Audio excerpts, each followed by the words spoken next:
An Oz food investigation. Frozen fish, one of our favorite heat and eat foods. But what's really in those fish sticks? The price is too cheap versus all the others. There's probably some filler in it. Are you being conned in your freezer section? Plus, breaking news on a dangerous outbreak. You're spreading billions and billions of droplets, and many people can be exposed to that. How to protect your family from the measles. Coming up next.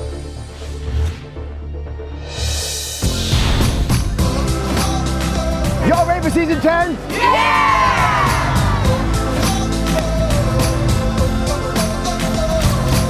I love you, Becca.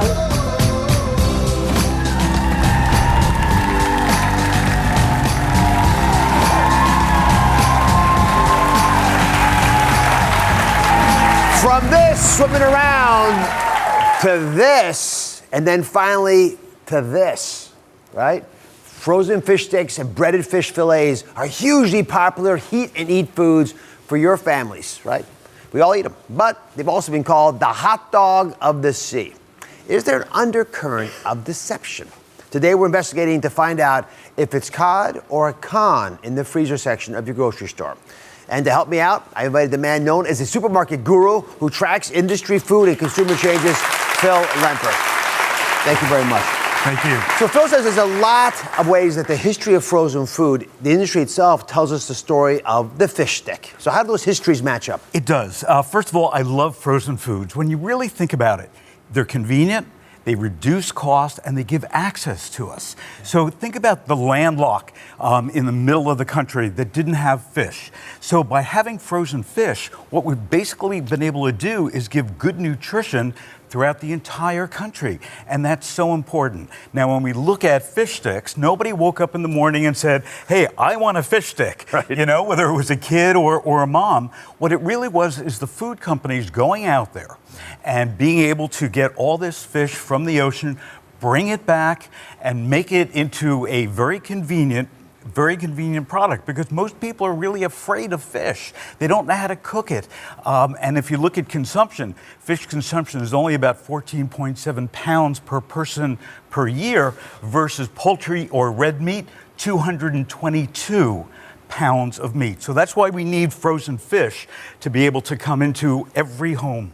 That's less than 10% of what we eat in chicken and meat. Do you guys have any idea about that? No. How many people are afraid of fish here? Afraid to cook it. Afraid to cook it, yeah. Not afraid of attacking, yeah. There are some folks. Can we do it the right way? If we don't do it enough, it might get sick. If we do it too much, it tastes like wood. All right, let's take a look at why fish sticks became so popular. Because I love when we get to the roots of how this even happened. Because you're right, no one came up with the idea of a fish stick. There was a reason for it. So Americans upped their fish consumption during the war when meat was scarce, right? You had couponing, it was hard to get it, right? But when sales dropped off, peace, of course, broke out. The sales dropped off, and beef went back on the table. You didn't have to do this. So the fish industry had to up the ante and find better ways to cut costs with freezing and preserving the fish to sell to the masses. So they got these trawler ships, right? They became factories at sea. They would catch and even process fish, right, before coming on shore. But people still weren't convinced, because early frozen fish didn't do so well, right? It had freezer burn, right? It was sort of bland. It wasn't winning over the customers. So economists from Harvard and scientists from MIT, partially funded by our government, set out to find a winning sales idea. And Phil, that idea was... You're gonna laugh. It's breading it and frying it. We love it. It's delicious. All these big heads got together with government funding and figured that out? Exactly.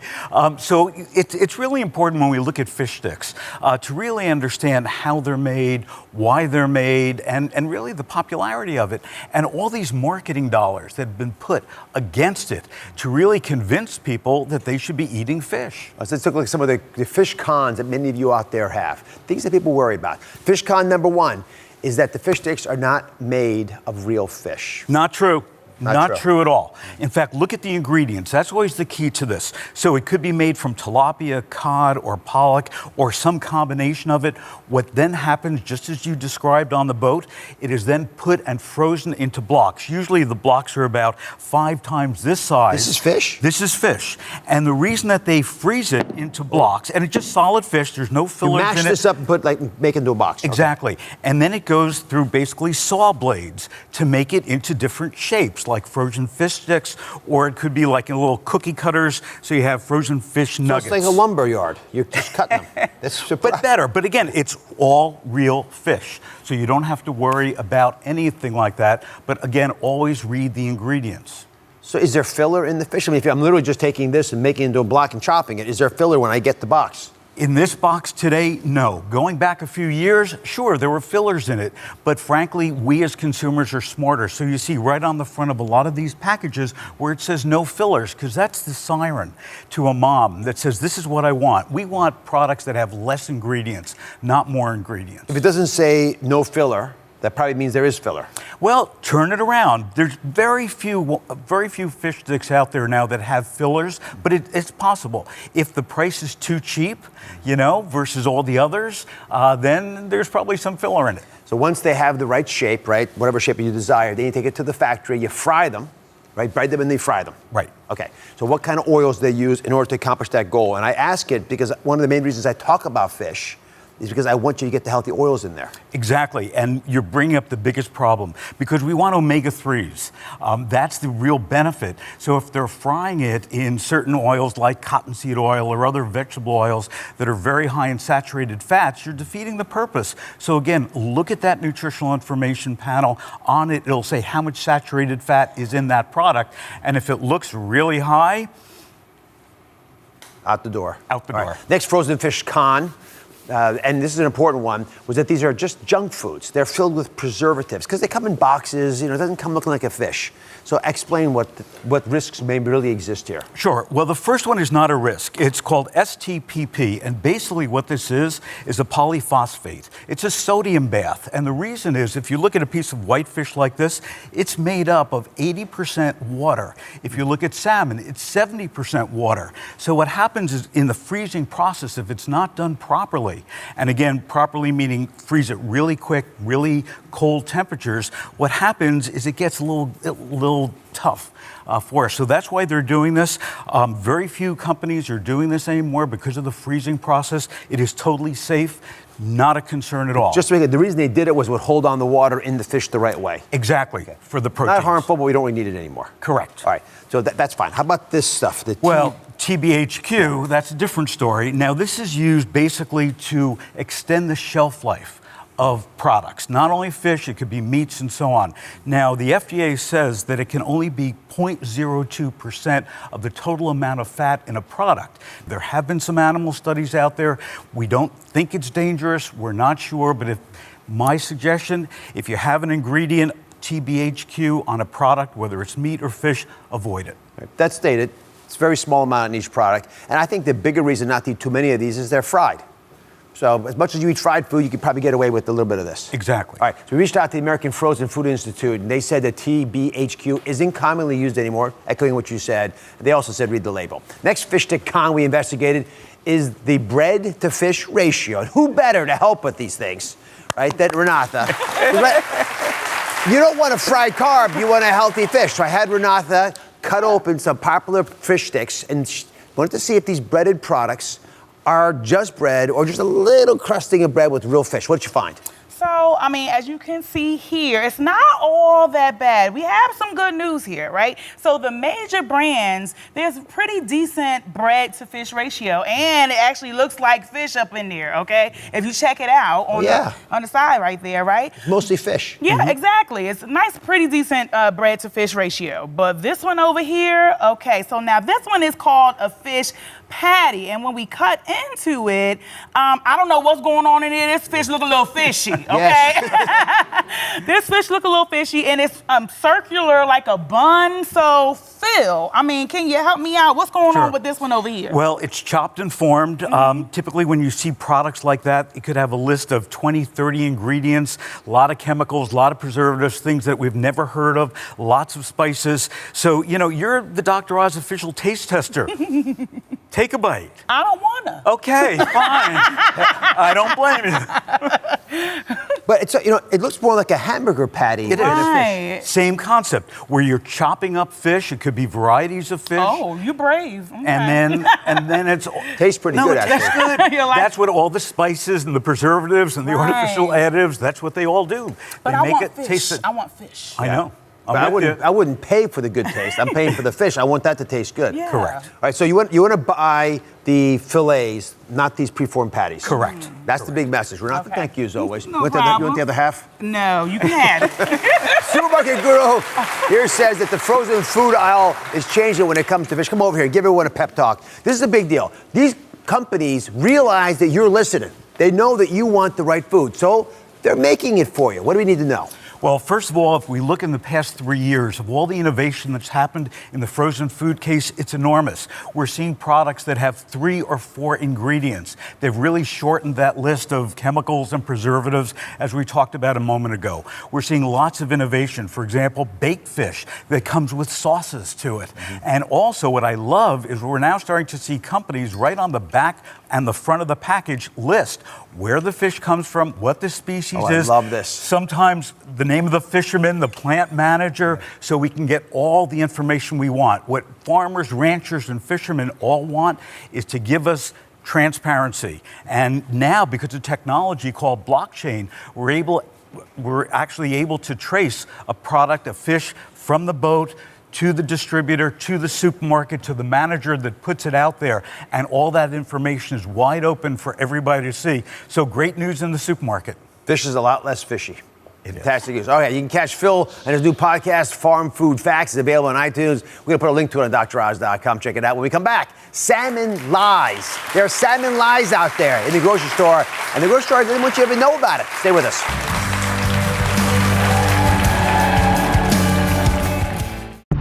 He could be the deadliest serial killer in U.S. history, confessing to 90 unsolved murders, sketching his victims. Every single victim had the same dead-like eyes. Could these drawings finally identify who they are? This man said, "That looks like my mother." Plus, how a photographic memory solved this man's murder. When I get into a crime scene, I get into some sort of a zone. All new Oz. That's coming up tomorrow.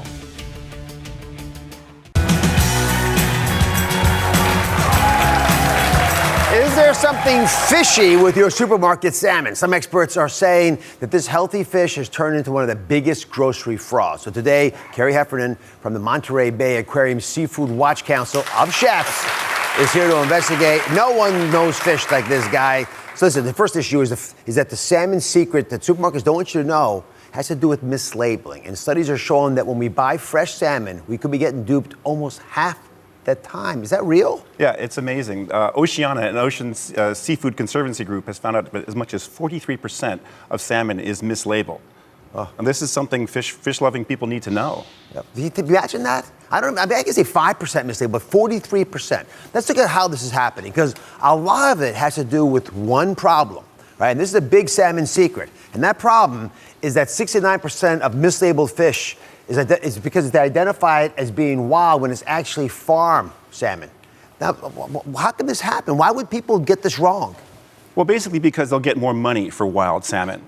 So one of the things that you want to think about is actually buying at some of the larger grocery stores, because they have better labeling practices generally than some of the smaller operations. Plus, they don't want to have a big penalty if they're caught doing it, whereas the small guys may not have the resources to figure it out even. That's right, much more at risk. The other thing you need to think about is that salmon has a season.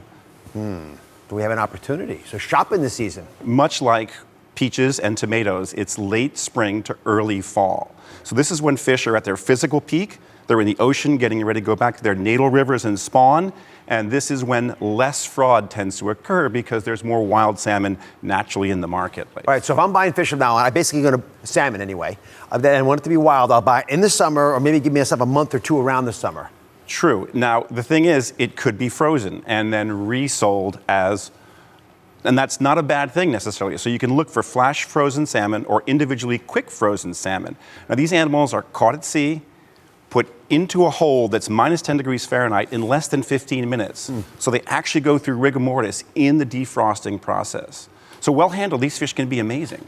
Well, why wouldn't I just buy my salmon frozen then? In the winter months, why don't I just get it out of the freezer, pay less, and have it go through rigor mortis on my kitchen table? Absolutely. No problem with that at all. I like that. We'll save money, too. Absolutely. All right, so we reached out to the National Fisheries Institute for a statement. They agreed completely that fish fraud is illegal and ought to be stopped, and they encourage consumers to ask restaurants and retailers if they source their fish from members of the Better Seafood Board. The answer has to be yes, guys. If we don't ask, it's going to get worse and worse. If half the stuff's not what it's supposed to be, we got to ask. Okay, next salmon secret is that your supermarket salmon maybe dyed to be the pink color. Think about that possibility. It's shocking to me they would actually color your fish.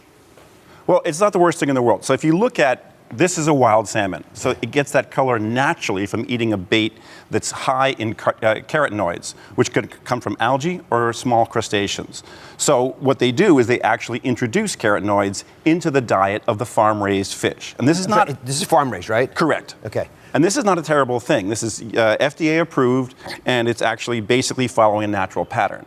However, just to show you, if I gave you the fish without the dye, it would look like this. Exactly. Yeah, exactly. Ow. So how many of you would buy this fish over this fish over this fish? That's the real question. Right? Is that the point? That is exactly the point. This fish is devoid of carotenoids. It has none of it in it. It hasn't been introduced to the diet, so it looks white, and it's a little less appealing, and it's going to get less money. All right, so just looking at it in a bigger, the color and the price is sort of a scale here. So the pinker I make it, the more money I'll get paid. Exactly. So how do they, I'm sorry, I missed this. In the wild, they ate algae. To make this happen, they give it pieces of shrimp? Is that what That's right. They give it algae and ground up crustacean shells, which is totally what it would be found in the wild diet. Oh, so they're not giving it paint or dyes to eat? No, they're reintroducing many of the things that the fish naturally would get. Perfect. I feel much better about this now. By the way, if you're in New York City, his restaurant's called Grand Banks. It's actually on a boat. We tackled the pink, but how about the white? What is that white stuff that oozes out of your salmon as you cook it? You ever wonder that? I actually like the taste of it. The answer as we go to break.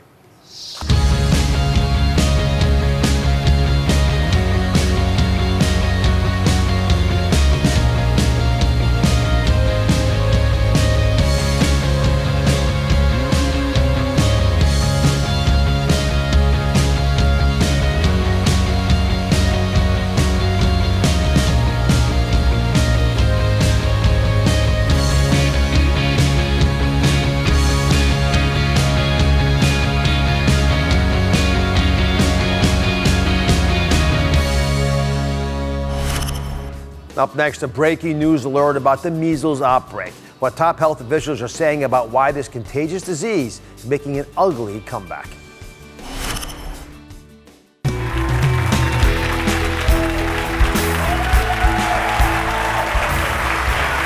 A breaking news alert. An infectious disease that has been declared eliminated almost 20 years ago is making an ugly comeback and threatening health emergencies all over the country. Today, what you need to know about one of the most contagious infectious diseases known to man.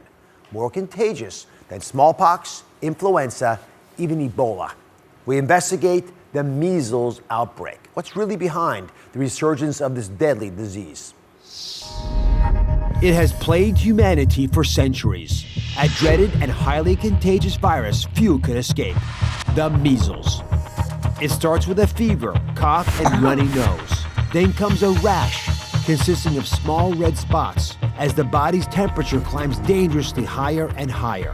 Complications can be devastating with ear infections, pneumonia, and encephalitis, and inflammation of the brain. Historically, millions of children were infected every year, and hundreds died from this highly contagious disease. But in 1963, all that changed with the advent of the measles vaccine. By 1980, it was required for all children attending public schools nationwide, although some states do allow for exemptions.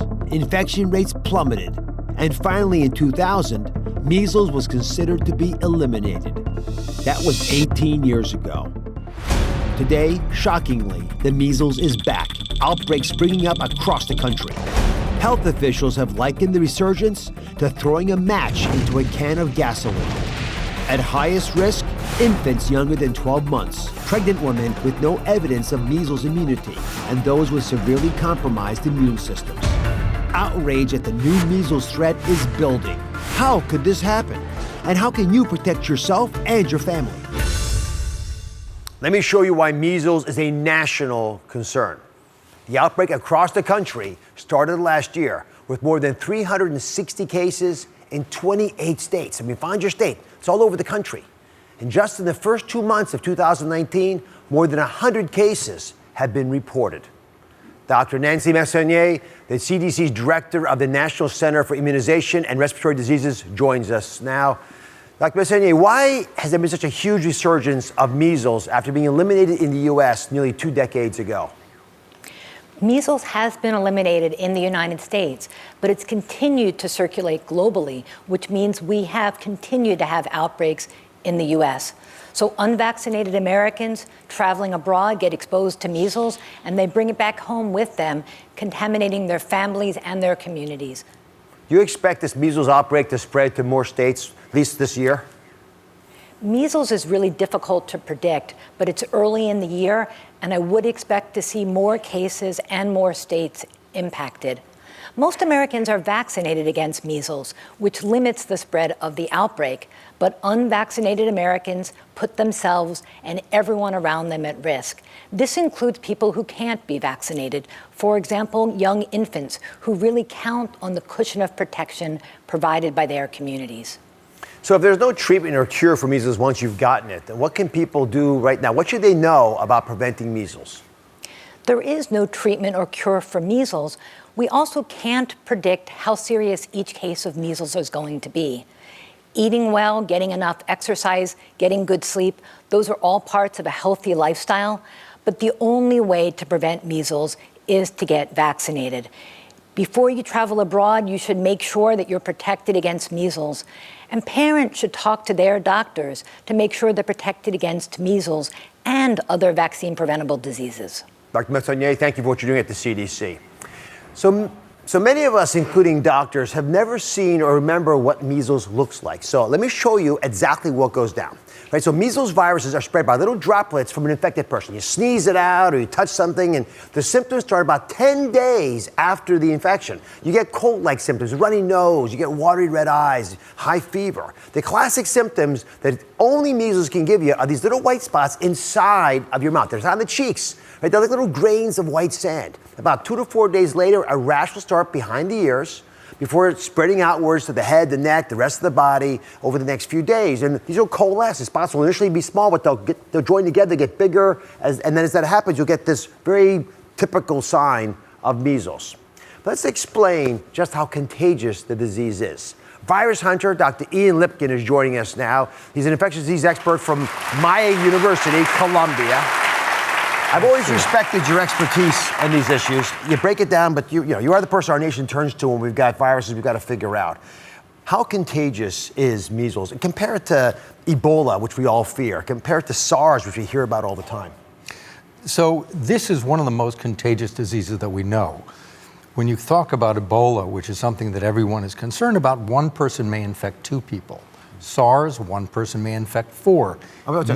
So even SARS, which we talk about it being pretty infectious, it's one person gets it, 4 others are at risk on average. Yes, that's an average. Right, so if one person has measles, how many people on average will they pass it on to? 12 to 18.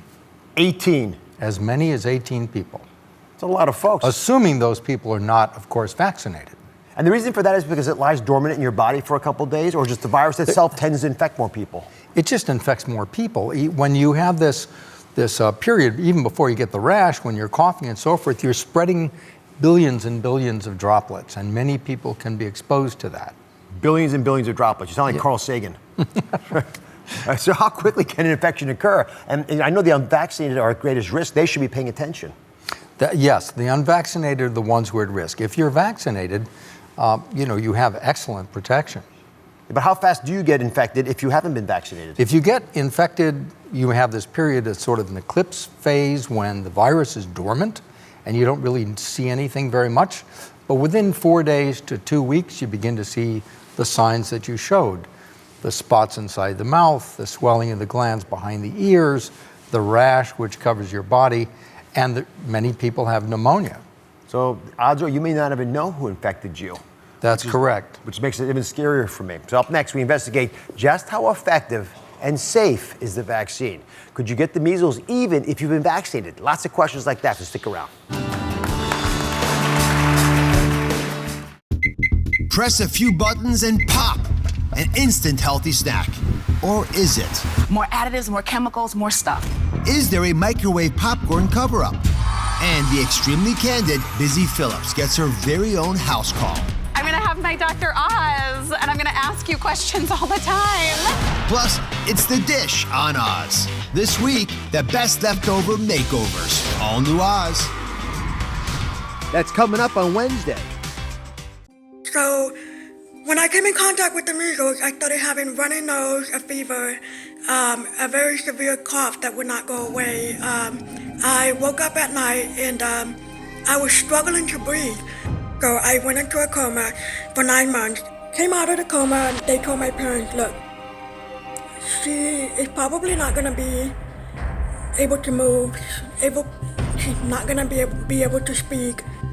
I lost hearing, I lost my vision, my speech. I had to go through many years through to take speech therapy. But here I am, 30 years later. I am here to tell my story, that the measles is deadly. We're back investigating the recent resurgence of one of the most contagious diseases out there, measles. Now, that woman we were just hearing from, we don't know this for sure, but you're saying that loss of hearing is a pretty common complication. It's a very common complication of measles. Yeah. So obviously, if you can't hear, you can't speak, and so it takes a while to do them both together.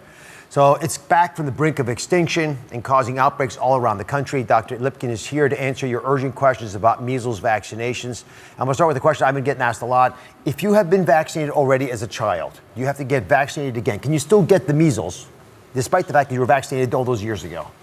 If you receive both vaccines, the starter and the booster, you have 97% protection. So it's still possible that you could get measles, but it's very, very unlikely. Throughout your whole life, even when you're an older person? It's lifelong immunity. All right. So since the outbreak of the measles and the vaccines, of course, have been increasing dramatically, 500% in some affected areas. But there are still some people who have not gotten it. So let's talk to our audience. Krista has been vaccinated with the measles vaccine, but you still got a question for us. Yes. So do I need to get the booster dose again as an adult since I've already had it as a child? Well, if you've had both doses of the vaccine, then you're as protected as you're going to be. If you only had one dose, then it's advisable to have a second dose. But I can see that you're expecting. Yes, I am. So I'm very concerned. And if you're pregnant, you should not have this vaccine. Okay. You should wait until after you have the child, and then you should have the vaccine. What if you're not sure if you've been vaccinated? Then you get it. That's correct. If you can't find any records to indicate that you've been vaccinated twice, you've received the first dose and the booster, then you should take the vaccine. Okay. Maria's got a question for us.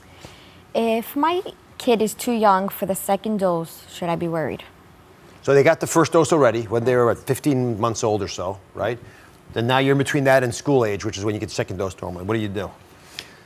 You can have the second dose of the vaccine as soon as 4 weeks after the first dose. So if this really is a major concern for you, you're going abroad, you're concerned that the child may be exposed, you can get that second dose of vaccine. Okay. Some worry about the safety of vaccines.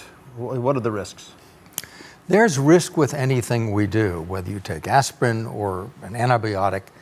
But the risk, as you've seen with measles, is so extreme that the risk-benefit ratio makes sense. We have saved 20 million lives since we've started using the measles vaccine. Well, some people are concerned that this vaccine, the MMR vaccine, may cause autism.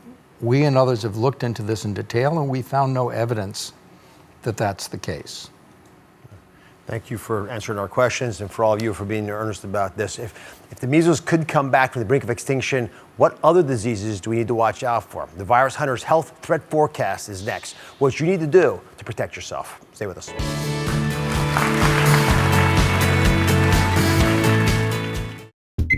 Press a few buttons and pop! An instant healthy snack. Or is it? More additives, more chemicals, more stuff. Is there a microwave popcorn cover-up? All new Oz. That's coming up on Wednesday.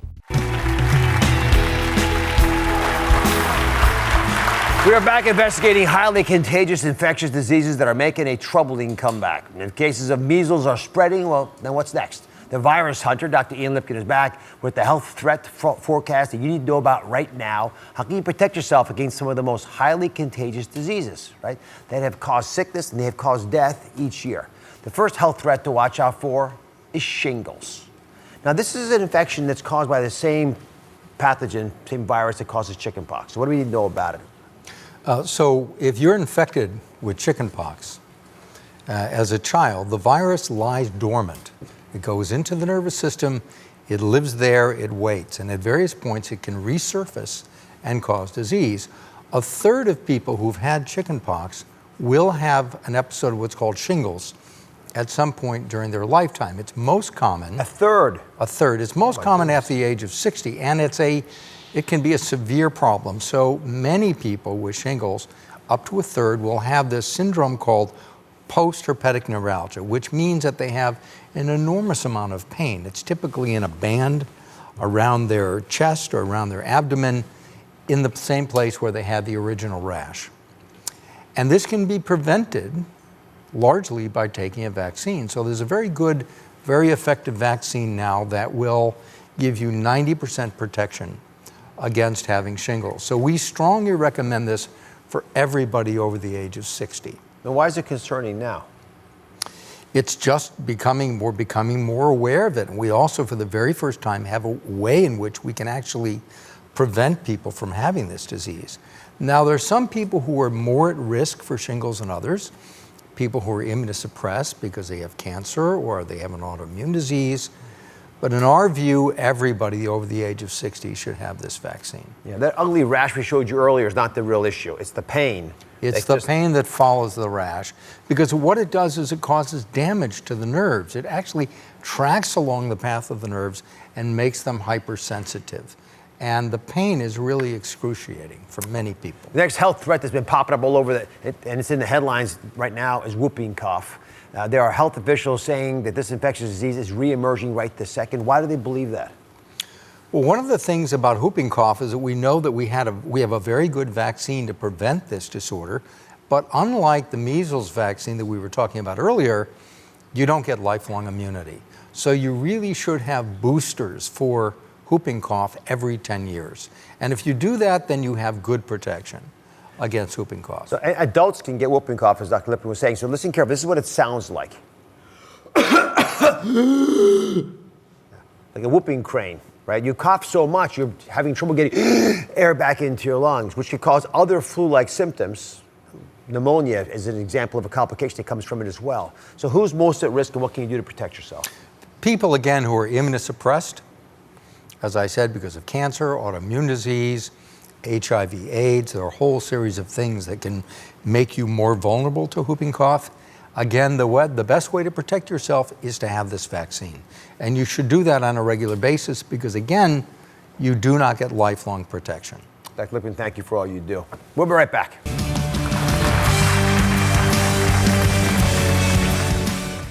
You plan all year for that time away. But what if your next trip turned deadly? Tourists are extremely vulnerable. She was found with throat slashed. Vacation nightmares. Plus, the dark underground world of child labor.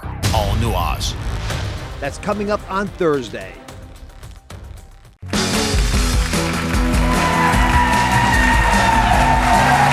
Today I want to focus on one of the most neglected areas of your skin.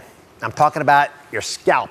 Now, while you may not notice some of the symptoms of dandruff, like the itchiness, the flakes, the dryness, and redness of the moment, could your future proofing of your scalp actually help you prevent problems before they return? My next guest, scientist Dr. Rolanda Wilkerson, says yes. She's here on behalf of my trusted sponsorship partner, Head & Shoulders. So why do people forget to treat their scalp? Well, Dr. Oz, as you know, our scalp is a part of our skin. However, most people don't even think about it unless a problem arises. For many of us, it's an area covered with a lot of hair. So we have this out of sight, out of mind mentality when it comes to dealing with it. But taking care of your scalp is so very important because you want to have that right environment, a healthy environment, in order for the healthiest hair to emerge. Now, just doing damage control on your scalp and your hair is not the best approach, but future-proofing it, preventing issues from happening down the road actually is. Look very trustworthy. Be honest now. Any problems here? It looks amazing. Because my kids criticize me all the time. That's okay? They're telling the truth. Okay, all right. Telling the truth, thank you. Backhanded praise. Let me show you why scientists believe it is so important to future-proof your hair. So if you haven't paid attention to your scalp, come on over here. Let's look at this together. That is what it may look like. You see a little the flakiness over here? It gets a little crunchy almost, right? Flaky and dry. And it may not look as healthy as it needs to be, which means everything else is going to be a little bit awkward as well, including the itchiness that you may sense. Exactly. But Dr. Wilkerson, show us what happens if you use a scalp moisturizing shampoo, something that actually treats the layers of the scalp correctly. Sure, you're able to effectively moisturize the scalp, and this eliminates the dryness and itchiness and oiliness, essentially enabling you to grow healthy hair. Now look at this. This is the kind of hair you want. That's what you want. And you want them coming out of a nice bed, right? Of skin that's healthy and plump and looks like it's happy. It's happy. It's happy and it's healthy. This is not itchy and there's not going to be any flaking landing on your shoulders. Exactly. All right, so what do you recommend to help future-proof your hair? Sure. Simple, easy plan that everyone can do. Simple, easy plan. I'd recommend the Head & Shoulders Deep Moisture Collection. Now, many people think Head & Shoulders is only for dandruff, but that is not the case. Head & Shoulders enables you to have a healthy scalp. It gives you that healthy environment in order for your hair to grow healthy and emerge from the scalp healthy. Now, our Deep Moisture Conditioner actually moisturizes the scalp and cares for the scalp 10 layers deep. And that's with regular use. You have 10 layers of scalp? Yes. Did you guys know that? 10 surface layers. We focus on the outer one that sheds on us. Exactly, but we should have a regular scalp care so that we're moisturizing it and care for it just like we would our skincare. Now, our shampoo cares for the scalp and moisturizes the scalp 75% better than a leading moisturizing shampoo. And that's after 16 weeks of regular use in the study that we conducted. So, a nurse scalp plus gorgeous hair, I mean, who doesn't want that? Everyone wants that, including my next guest, because Jessie James Decker's here on behalf of Head & Shoulders, and she's joining us via Zoom from her living room where she has already started to future-proof her hair. Jessie, you look wonderful. Thank you. How are y'all doing? Doing well. Listen, I'm always curious. If you can do it, I'm sure everyone will be impressed because you've got 3 kids running around. I know they're quiet at the moment, but what was your hair like? They're quiet. What was your hair like before this all started? You know, I have naturally dry skin. I always have. Everyone knows it. And I, too, never knew that I needed to take care of my scalp the way that I should have. But as soon as I started using Head & Shoulders, my scalp feels so much more moisturized. And I do feel like, I don't know, I just took care of business. How long did it take for you to notice the difference? You know, once I started using Head & Shoulders shampoo and conditioner, I saw immediately a difference. And I did realize how important, like, my scalp health was to have beautiful hair. And, you know, I'm a performer, so I want to showcase pretty hair. But, you know, now that my scalp is healthy and moisturized, I just keep using Head & Shoulders a few times a week just to future-proof my scalp against any damage. Well, I look at that, their beautiful home behind you, and I know that you don't have a lot of time to yourself. So I'm assuming this is a plan that every woman could use because you can squeeze it into your busy day. Oh yeah, you can give yourself a little massage and take care of your scalp in 15 seconds. Trust me. All right. Well, God bless you. Look forward to seeing you here in the studio soon. Take care. Yes, good to see y'all. So, Dr. Wilkerson, how typical are the results that Jessie James Decker is reporting to us? Her results are very typical. Head & Shoulders protects both the scalp and the hair even before it emerges from the scalp. That's why we are the only hair care brand to win a skin award. In fact, we've won 4. The most recent one is an anti-aging award, and that is because of the future proofing that our products do for the scalp. So where do you find the Head & Shoulders Deep Moisture line? You can find it at Walmart and walmart.com. Now, here's the thing. You don't have to look for it if you're in our audience, because thanks to our partner, Head & Shoulders, my entire studio audience is going home with Head & Shoulders Deep Moisture Shampoo and the conditioner. But there's more. There's more. You also get the gift card to Walmart, so enjoy it. We'll be right back. I love getting to talk with you on my show every single day. But when the cameras stop rolling, the conversation is not over. I still have a lot that I want to talk about. So download the Dr. Oz podcast on Apple Podcasts or wherever you get your podcasts. Today, an easy hack that you can do to improve your memory. New research says your nose can help you remember. In fact, breathing through your nose, and we'll do it together. breath through your nose rather than through your mouth may help you recall things easier. Scent can actually help trigger the brain into remembering. For example, you remember the smell of fresh baked cookies? Takes you back to your childhood, right? Or the smell of a flower or your grandparents' house, right? It seems to stimulate this deep understanding, this memory. And here's why researchers say the nose knows. The nose knows because the part of your brain that's involved in smell, right, the olfactory cortex, olfactory gland, it's directly next to the area of the brain, this area right here, that's responsible for memory. It's known as the hippocampus, right? And this is really critical because when the brain has two parts that are next to each other that are doing things, they sort of reinforce each other. So we like to test things out on the show. I conducted a social experiment to determine if using your sense of smell can actually help your memory. We asked 5 staff members to try and memorize 2 different grocery store lists, right? These are shopping lists. One before smelling peppermint essential oil and a different list afterwards. And we found 60% scored better on the test after smelling the essential oil. We also tried this with a member of our audience today. Avery is joining us. Thanks for being here. So, baseline, before you got the lavender smell, we gave you a shopping list with 8 items. And how'd you do? I didn't do so hot. I think initially I was like, okay, I got it. And then I think I only got like maybe 4 or 5 of the items. Well, these are the checks are the 4 you actually got. Oh, okay, 4. Okay. This list is not important because we're going to test you again. We just gave you some peppermint oil backstage. Yes. Right? You remember what to do now. I'm going to give you another list. I'm going to show it to you. You got to remember, right? You saw the second list. Yeah. Okay. Audience, here's the second list. You can see it, but she can't. Go ahead. See how you can do. Okay. Okay, so is the lavender on your? Is it on your fingers? We put peppermint on my wrist. Peppermint. Yeah. Oh, good, because lavender will put you to sleep. Okay. Yeah. Peppermint on your wrist. So smell. All right. I think it. Okay, eggs, kale, walnuts, yogurt. You tied yourself. Okay. Blueberries. Ooh. Oh, avocados and olive oil. Oh, that's 7 out of 8. Let me see. That's okay. Let's put it up here. How close are those? Put the shopping list up here. You see it all. You got 7 out of 8. That's really good. I think that helped. Do you think the peppermint helped you?